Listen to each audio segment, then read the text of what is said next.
Hi, this is James from Life is Sport Games, and I'm going to give you a brief overview of Pine Tar Baseball.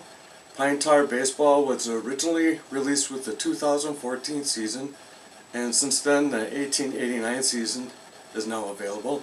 And this Kickstarter campaign is for the 1884 season, which features 22 teams, 8 teams from the NL, 13 teams from the American Association, and the top team from the Union Association. As I do this video, we're very near reaching our goal for the final stretch goal, which is for a special rule set for the Chicago home ballpark, Lakefront Park 2. This was brought to my attention by George Adams, who pointed out that Chicago during 1884 had hit 142 home runs, and the next closest team had hit 39. So this was mostly due to the fact that that ballpark that Chicago played in only had 180 feet approximately to each foul line, and Chicago's players would practice hitting homers down the line, and that gave them an advantage in their home ballpark. And this special rule is being developed. It will feature a roll on doubles in that ballpark that have the potential to turn into a home run. We're so near that goal that I've already finished developing that rule, and even if we don't meet the stretch goal, it will be included in the 1884 season set on a special page of instructions unique to the season for 1884. Through messaging back and forth with Steve Page, who has graciously agreed to do some playtesting for the 1884 season, we talked about games that were called Due to Darkness, and he encouraged me to include a rule set or a roll for that potentially to occur. I'm going to make it so that it can only happen in games that are played in August or September.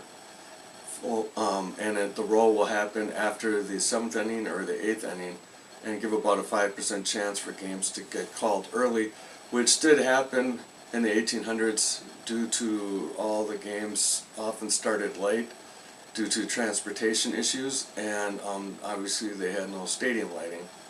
I've really enjoyed working on the 1884 season, and I've learned some things I wasn't even aware of, such as Fleet Walker was the first African American to play professional baseball in 1884 for the Toledo Blue Stockings, and he was teammates with Hank O'Day. That was Hank O'Day's rookie season, also with Toledo. Hank O'Day went on to become a future Hall of Famer.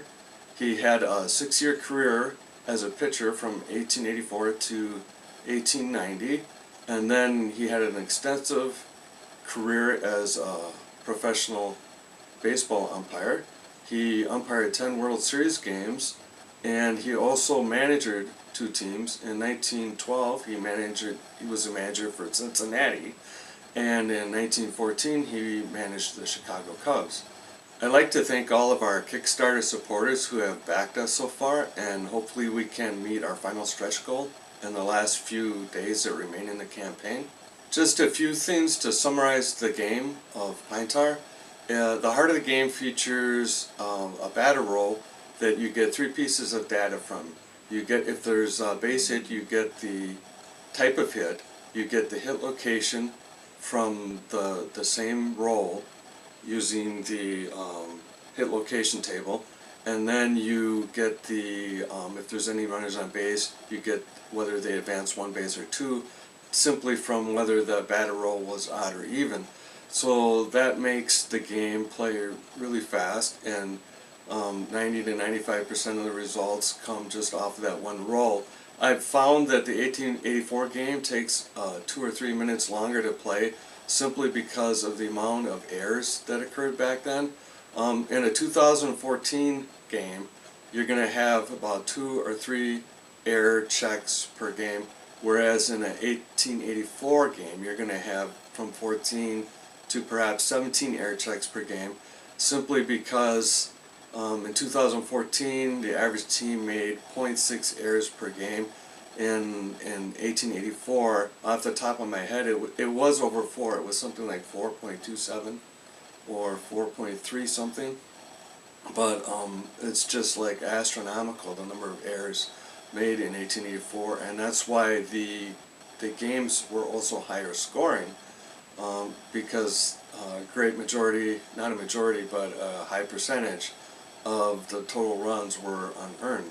So it's interesting, when I'm going through and doing the teams, what I'm finding is that the good teams actually had smaller rosters because the players were so good they didn't have to try to, beef up that position because they were getting production out of second base or third base. Whereas the teams that had a losing record, they tended to have, instead of a 12-man roster, they would have like a 17-man roster, and perhaps not all at the same time, but they would rotate different players in trying to get more production. And so another thing about the 1884 season is you don't have set roster sizes. Roster sizes are going to vary from 11 to 16 players, with most teams having about 14. And so that gives you just a brief idea of what's going on with the development in Pine Tar baseball as far as the 1884 season.